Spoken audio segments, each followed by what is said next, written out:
നിമിത്തം ഉണ്ടായ മരണമെന്ന ദൈവിക ശിക്ഷ ദൈവപുത്രനായ യേശു കർത്താവിന്റെ മരണത്തിലൂടെ നീക്കി. ഇതേ ആശയം വരുന്നൊരു ബാക്കി എബ്രായലേഖനം 2-ാം അധ്യായത്തിനകത്തുണ്ട്. നിങ്ങൾ വീട്ടിൽ പോയി വായിച്ചാൽ മതി കേട്ടോ. മുന്നോട്ട് പോകട്ടെ. രക്ഷയുടെ 2-ാം ഘട്ടം സാങ്ക്ടിഫിക്കേഷൻ അല്ലെങ്കിൽ വിശുദ്ധീകരണം. 1-ാം ഘട്ടം നീതീകരണം, ജസ്റ്റിഫിക്കേഷൻ. 2-ാം ഘട്ടത്തിലാണോ സാങ്ക്ടിഫിക്കേഷൻ. രക്ഷിക്കപ്പെട്ടോണ്ടിരിക്കുക. ഈ രക്ഷിക്കപ്പെട്ടോണ്ടിരിക്കുക എന്ന് പറഞ്ഞാൽ അതിന്റെ ആശയം എന്താണെന്നറിയാമോ? രക്ഷിക്കപ്പെടുമ്പോ നമ്മുടെ ആത്മാവ് എന്ത് ചെയ്തു? ജീവിച്ചു. ദൈവമായിട്ടുള്ള ബന്ധം സജീവമായി. രക്ഷയുടെ 2-ാം ഘട്ടത്തിൽ നടക്കുന്നതെന്നറിയാമോ? നമ്മൾ രക്ഷിക്കപ്പെട്ട കർത്താവിന്റെ സഭയിലോട്ടൊക്കെ വന്നു കഴിയുമ്പോഴത്തേക്ക് പിന്നെ ഈ പാപം ചെയ്യുന്ന സാധനം എല്ലാം ഇല്ലേ? ഉണ്ടോ?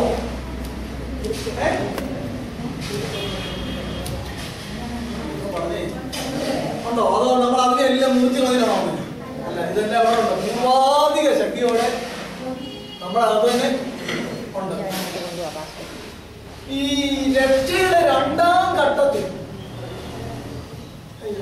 ഇങ്ങനെ ആവർത്തിക്കുന്നത് ബുദ്ധിമുട്ടുണ്ടോ? ഈ രക്ഷയുടെ എന്താ പറയുക 2-ാം ഘട്ടത്തിനകത്ത് പാപ സ്വഭാവം നമ്മുടെ അകത്തുണ്ടല്ലോ. പാപത്തിന്റെ ശിക്ഷ തീർന്നു. രക്ഷയുടെ 2-ാം ഘട്ടത്തിൽ നടക്കുന്നത് പാപത്തിന്റെ ശക്തിയിൽ നിന്നുള്ള വിടുതല. പാപത്തിന്റെ ശക്തിയിൽ നിന്നുള്ള വിടുതൽ. പാപത്തിന്റെ ശക്തി എന്ന് പറഞ്ഞാൽ പാപപ്രകൃതം രക്ഷിക്കപ്പെടുന്ന ഒരുവരിൽ നിന്ന് പോകുന്നില്ല, അവന്റെ അകപ്പെട്ടോണ്ട് പാപപ്രകൃതമുണ്ട്. ഇത് എങ്ങനെ ഇരിക്കുന്നത് എന്ന് എനിക്കറിയാൻ പറ്റും. ഇത് എല്ലാവർക്കും ഉണ്ട്, മനസ്സിലായല്ലോ. നേച്ചർ ഓഫ് സിൻ, പാപപ്രകൃതം. അതുകൊണ്ടാ ചിലപ്പോ രണ്ടെണ്ണം പറയാനൊക്കെ എന്ത് ചെയ്യുന്നത്? ഒന്ന് ഈ നമ്മളിങ്ങനെ നല്ലവരായിട്ട് ജീവിക്കുമ്പോ എവിടെയോ ഞാൻ പരസ്യവും പ്രസംഗിക്കും ആരോ ഇങ്ങനെ പറയുന്നത് കേട്ടു.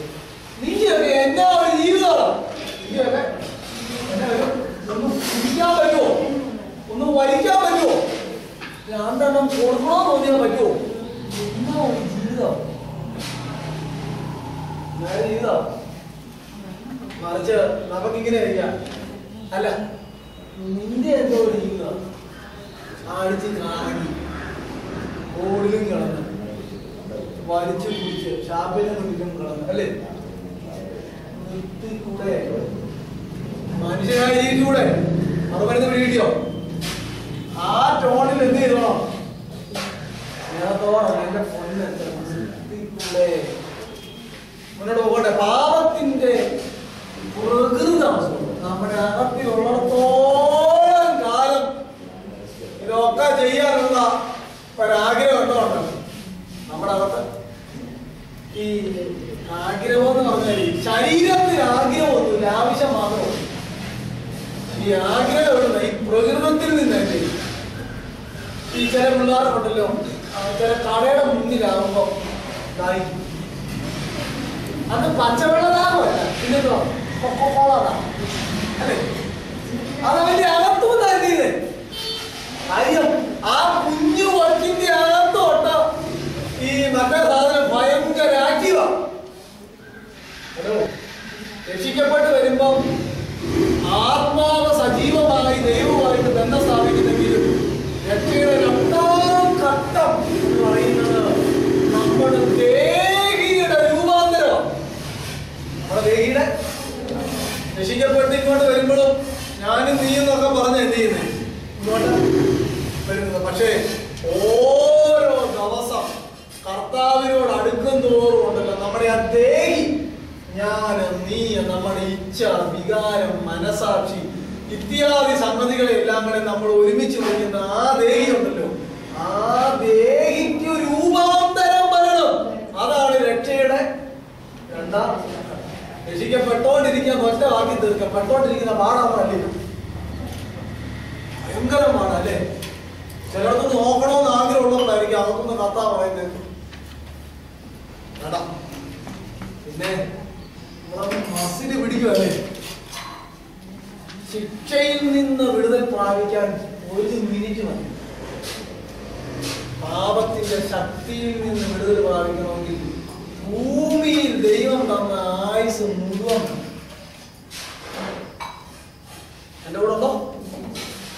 ശിക്ഷയിൽ നിന്ന് രക്ഷപ്പെടാൻ ഒരു മിനിറ്റ് വേണമോ? അനുതാപമുള്ള ഹൃദയത്തോടെ കർത്താവേ ഞാൻ പാപിയാ, ഇന്ന് മുതൽ ഞാൻ വിശുദ്ധനായിട്ട് എന്ത് ചെയ്തോളാം, ശിക്ഷ തീർന്നു. എന്റെ ആത്മാവ് ദൈവമാണെന്ന ബന്ധത്തിൽ എന്തോ ആയി, സജീവമായി. രണ്ടാമത്തെ ഘട്ടം 100 വയസ്സ് വരെ ജീവിക്കാൻ ദൈവം അവസരം തന്നാൽ പേടിക്കണ്ട, അത്രയൊന്നും കിട്ടൂല കേട്ടോ. തന്നാൽ ആ 100 വർഷവും ഈ പാപപ്രകൃതവുമായിട്ട് നമ്മൾ മസിൽ പിടുത്തം. പാപപ്രകൃതവുമായിട്ട് ഈ നിങ്ങൾ എത്രമാത്രം ഞാൻ ഇനിയും പറയുന്ന സെന്റൻസുകളെ കോംപ്രിഹെൻഡ് ചെയ്യുന്ന എനിക്കറിയത്തില്ല. പ്രായമുള്ളവർക്ക് നമ്മൾ പെട്ടെന്ന് പിടിച്ചിട്ട് ഞാൻ ഇനി പറയാം. നമുക്ക് ഈ പുറത്തെ പിശാചിന് 2 തൊഴി കൊടുക്കുന്നതിൽ ഇഷ്ടമല്ല. മനസ്സിലായോ? ശാസിക്കാനും ചവിട്ടാനും ഒക്കെ നമുക്ക് ഭയങ്കര ഇഷ്ടമല്ലേ? ഈ പുറത്തെ പിശാചിനേക്കായിട്ട് ഏറ്റവും ഡേഞ്ചർ എവിടാന്ന് അറിയോ?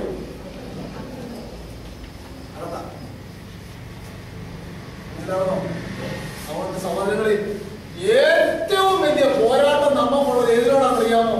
നമ്മുടെ അകത്തെ പാപപ്രകൃതത്തോടാ. അകത്തെ പാപപ്രകൃതത്തോടാ. നോക്കാൻ പറയുമ്പം അകത്തുനിന്ന് ജഡം പറയുക, നോക്ക, അത് പറ, 2 ചെയ്യ. പക്ഷേ എവിടെയൊക്കെയോ ആത്മാവ് രക്ഷിക്കപ്പെട്ടവന്റെ അകത്ത് ചെറിയൊരു വിങ്ങൽ വേണോ? ആ വിങ്ങൽ ദൈവാത്മാവ് നമുക്ക് തരുമ്പോൾ ബോധപൂർവം നമ്മൾ നമ്മുടെ പാപപ്രകൃതത്തിന്റെ ആഗ്രഹത്തെ മനഃപൂർവം വിധേയപ്പെടുത്തി വചനാനുസരണം ജീവിക്കുന്ന പാർട്ടാണ്, സെക്കൻഡ് പാർട്ടാണ് രക്ഷയുടെ 2ാം ഘട്ടം, സാങ്ക്ടിഫിക്കേഷൻ.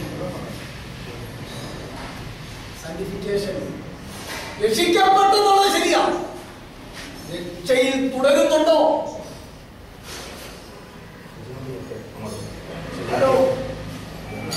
രക്ഷയിൽ തുടരുന്നുണ്ടോ?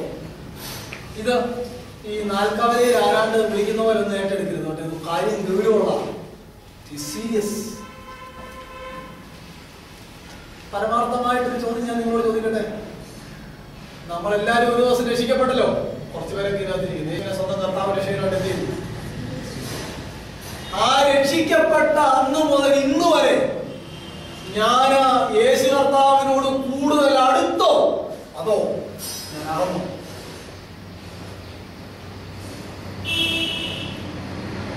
ആ ചോദ്യം നിങ്ങൾക്ക് ഞാൻ തരുന്നു.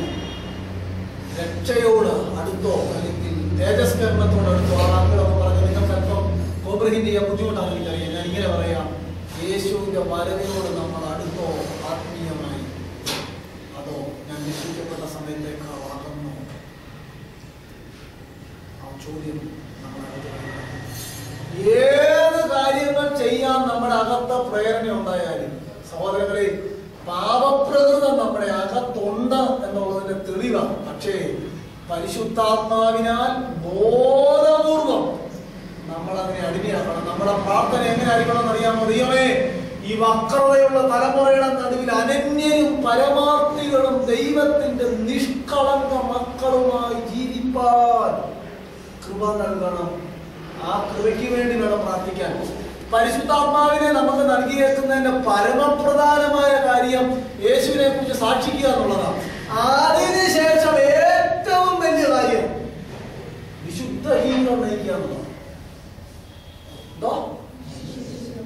പാട്ട് പാടാൻ, പ്രസംഗിക്കാൻ, പഠിപ്പിക്കാൻ ഇതൊക്കെ വളരെ എളുപ്പമായി, ചില കഴിവൊക്കെ ഉണ്ടെങ്കിൽ. പക്ഷേ രക്ഷയുടെ 2ാം ഘട്ടമായ വിശുദ്ധീകരണത്തിന്റെ പാതയിൽ പോകാൻ ഭയങ്കര പാടാണ്. ഒരാട്ടുംകുട്ടിയെയും ഒരു പന്നിക്കുട്ടിയെയും കൂടെ നമ്മൾ കുളിപ്പിച്ചിട്ട് കൊണ്ടുവരുവാന്ന് നിങ്ങൾ ഇമാജിൻ ചെയ്യൂ. അതിന്റെ വീട്ടിലേക്ക് പോകണമെങ്കിൽ ഒരു ചെറിയ ചെളിയുള്ള ചെളിക്കുണ്ട് കടന്ന് വേണം പോകാൻ. പന്നിയെ ഏത് സോപ്പിട്ട് കുളിപ്പിച്ചെന്ന് പറഞ്ഞാലും പന്നി ചെളി കാണുന്നത്. പക്ഷേ ഒരാട്ടുംകുട്ടി എത്ര കയറെ പിടിച്ച് വലിച്ചാലും വരുമോ? പാപത്തോട് നമ്മൾ ഇങ്ങനെ ആയിരിക്കണം. മനസ്സിലാവുമോ? ഏത് മേഖലയാണ് സഹോദരങ്ങളെ, രക്ഷയുടെ രണ്ടാം ഘട്ടം എന്ന് പറയുന്നത് ഈ ഭൂമിയിലെ പലതും നമ്മളെ ആകർഷിക്കുമ്പോൾ, ഈ ഭൂമിയിലെ പലതും നമ്മളെ ഇൻഫ്ലുവൻസ് ചെയ്യുമ്പോൾ അതിനകത്ത് വിട്ടുപോകരുത്.